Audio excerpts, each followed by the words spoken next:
Quero compartilhar com você, nesta manhã, esse tema, como eu já disse naquele momento que nós tiramos ofertas e dízimos, mas a perspectiva bíblica da alegria de doar e a libertação de doar.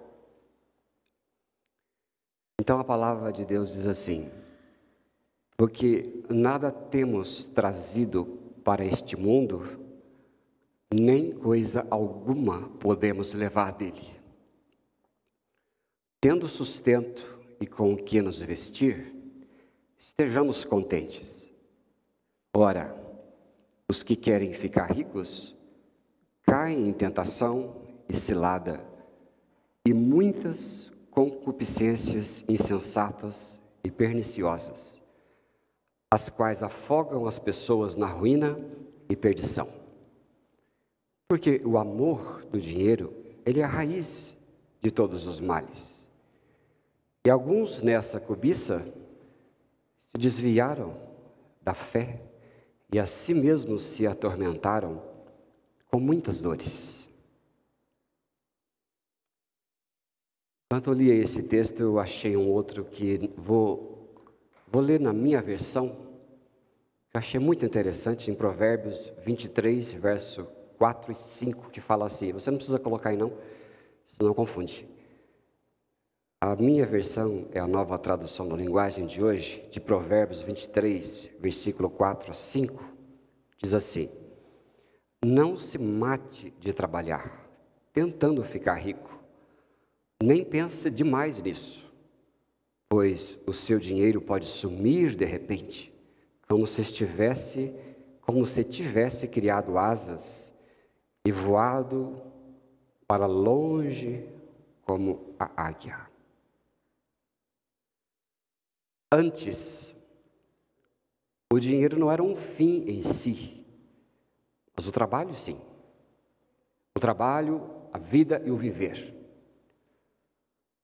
Hoje o dinheiro ele é um fim em si mesmo. Nós, os jovens, muitos deles hoje nessa vida moderna, trabalham e sonham com suas profissões e suas conquistas, porque querem o dinheiro no fim em si mesmo. Porque o dinheiro traz muitas facilidades, muitas coisas, tudo o que se quer vem atrás dele. Antes o dinheiro não era o fim, mas o trabalho e a vida diária era a alegria que faz com que o dinheiro viesse. É muito comum as pessoas mais antigas terem bastante dinheiro e depois herdarem para os mais novos. Os mais novos não multiplicam, eles acabam com tudo. Mas de onde veio o dinheiro dos mais antigos? Veio do trabalho, veio da realização, e ele veio da criação de coisas importantes. Nós vemos no mundo hoje que, se puder, as pessoas só produzem dinheiro para ganhar dinheiro.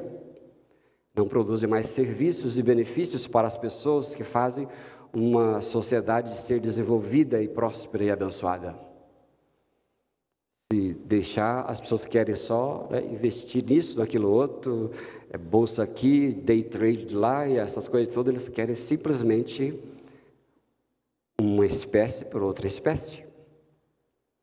Mas a realização e a vida está no dia a dia de alguém, principalmente o crente. Você já deve saber de muitas vezes, nesses 82 anos, já ouviram falar, talvez, muitas vezes sobre aquele senhor chamado Colgate, ou Colgate, né? Alguém usou Colgate hoje pela manhã? Se não usou, Deus me livre, né? Sai de perto. Colgate, ele herdou uma fábrica de sabão falida.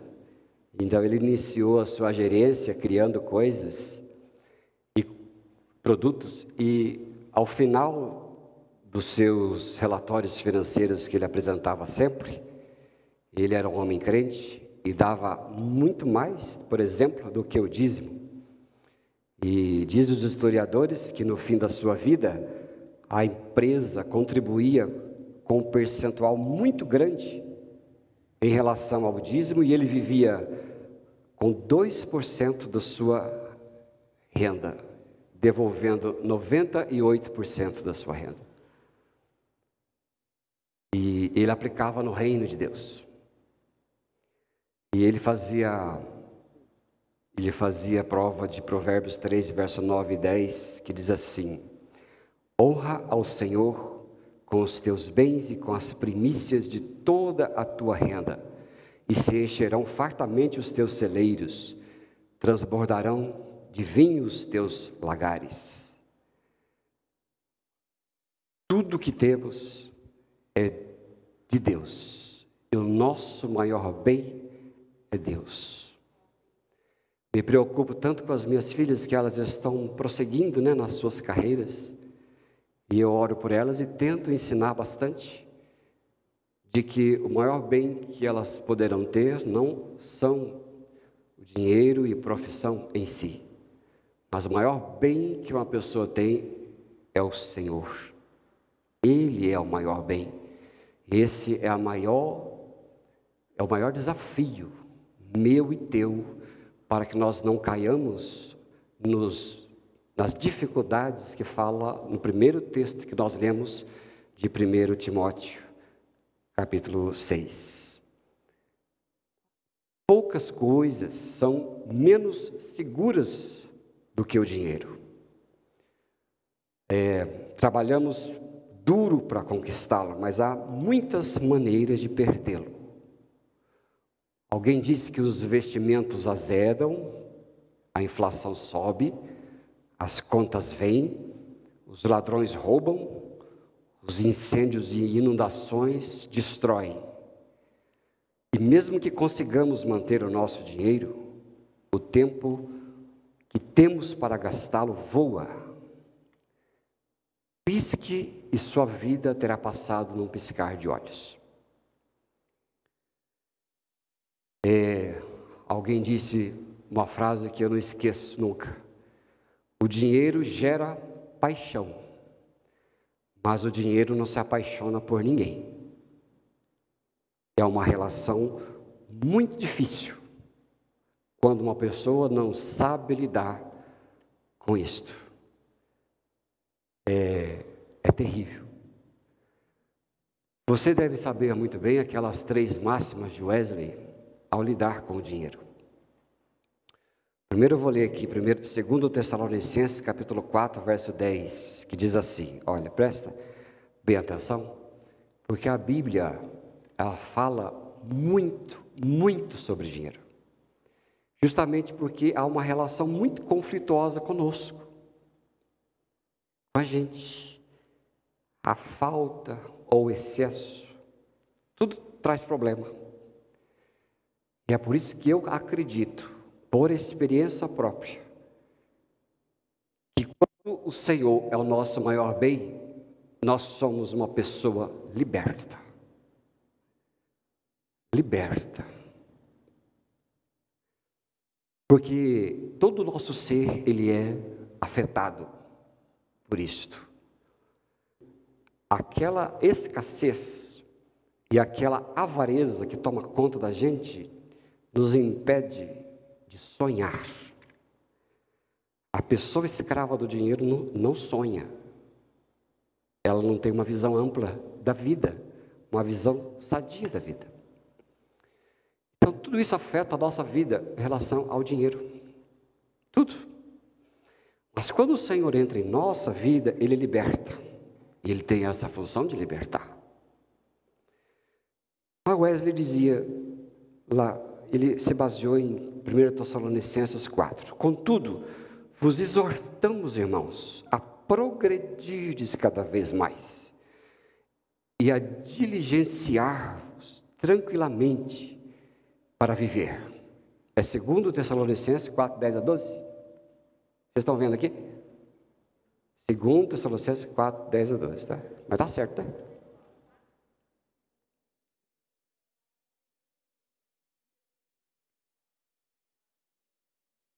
Qual? 1 Tessalonicenses 4, 10 a 12, desculpe. Tá, estava aqui no meu esboço errado.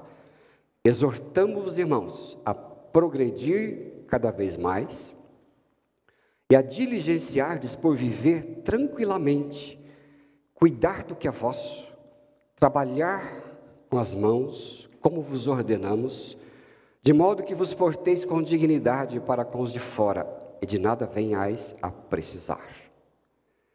Esta é a primeira coisa que o Wesley dizia para nós, quando dizia, o que hoje está ali em cima, qual que é a primeira? Que hoje? Sabe? Ganhe o máximo que você puder. A Bíblia fala para a gente ganhar o máximo que a gente puder. E o Wesley dizia, quando o crente tem bastante, ele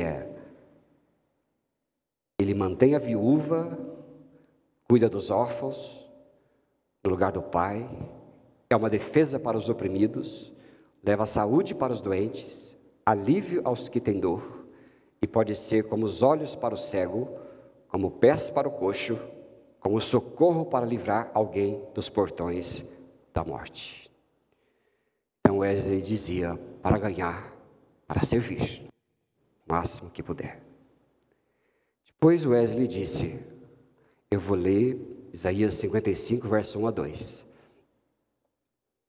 A todos vós, os que têm sede, venham às águas, e vós, os que não têm dinheiro, venham, comprem, comam, vêm e compram, sem dinheiro, sem preço, vinho e leite.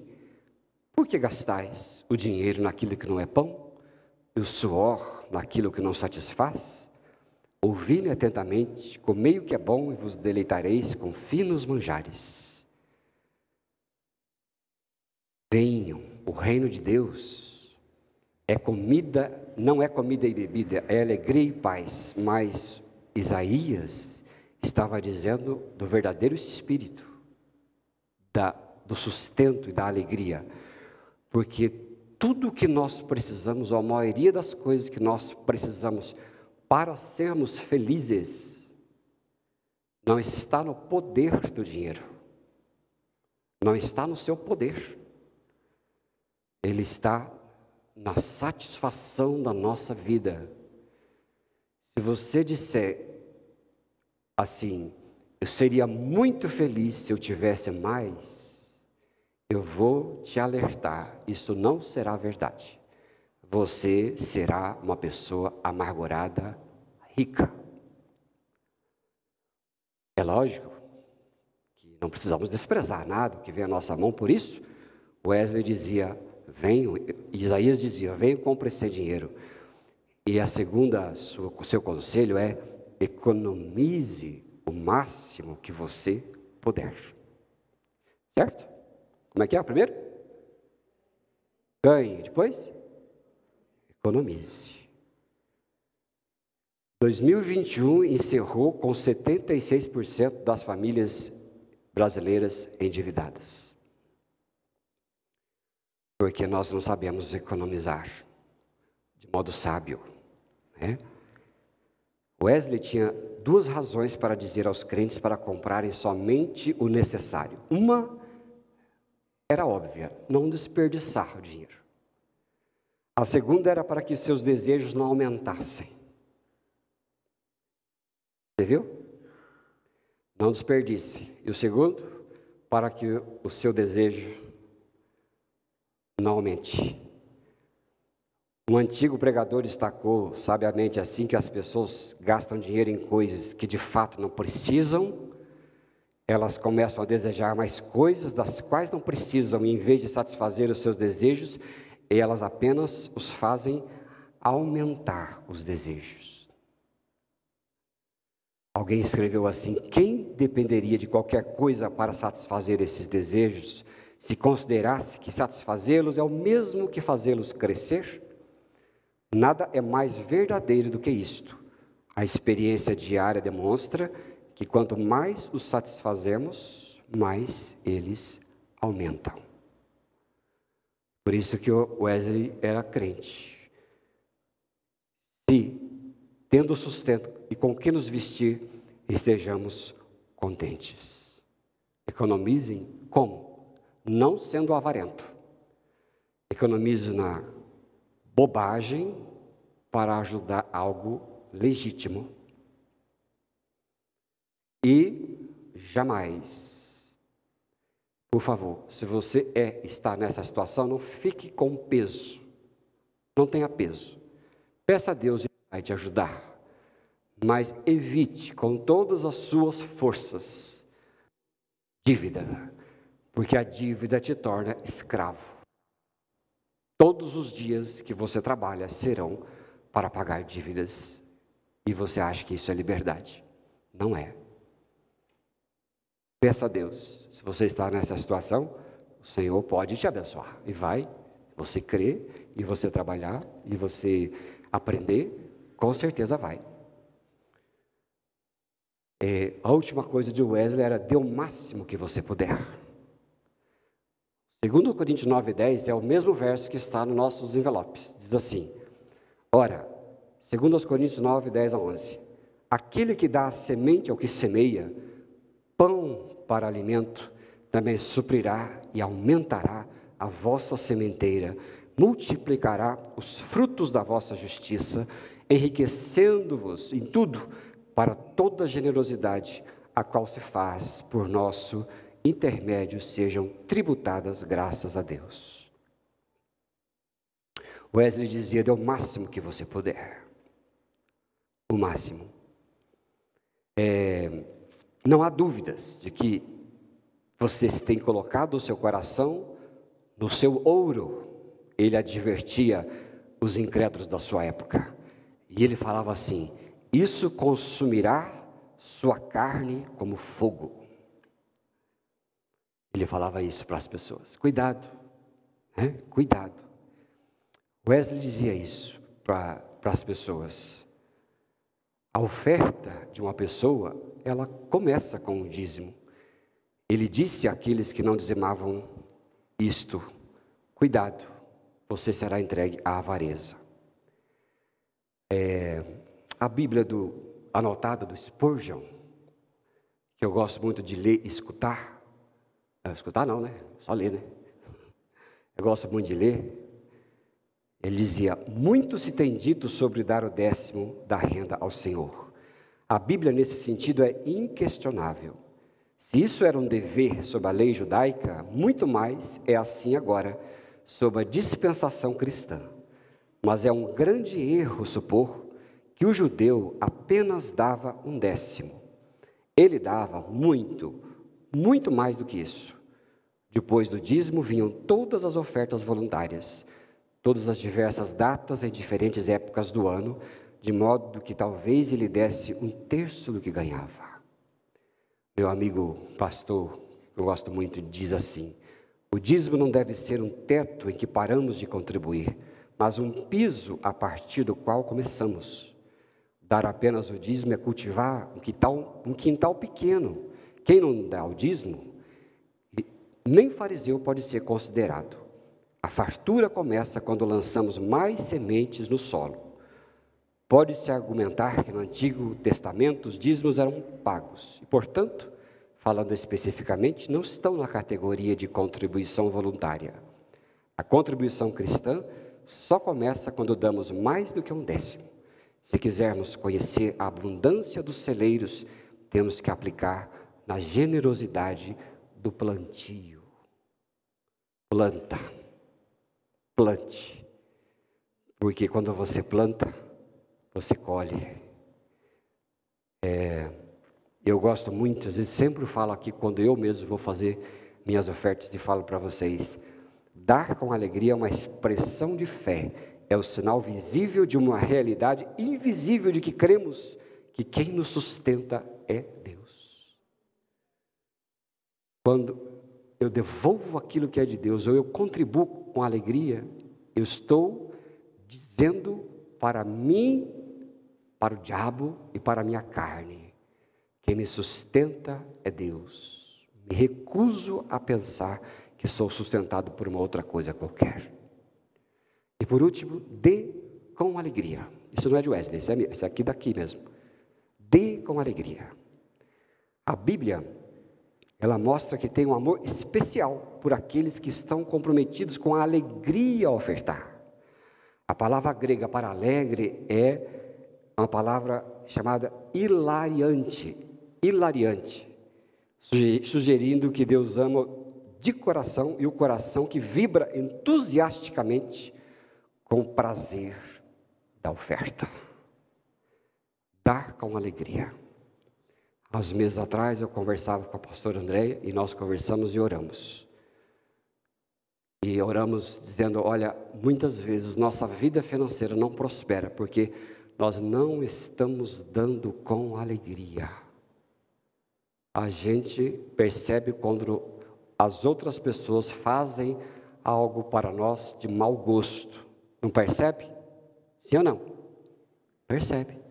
E você acha que o nosso Senhor não percebe quando nós fazemos algo por obrigação ou mau gosto?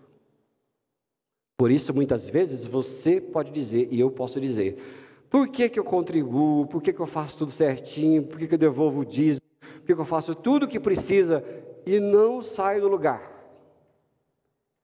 Sonde o seu coração.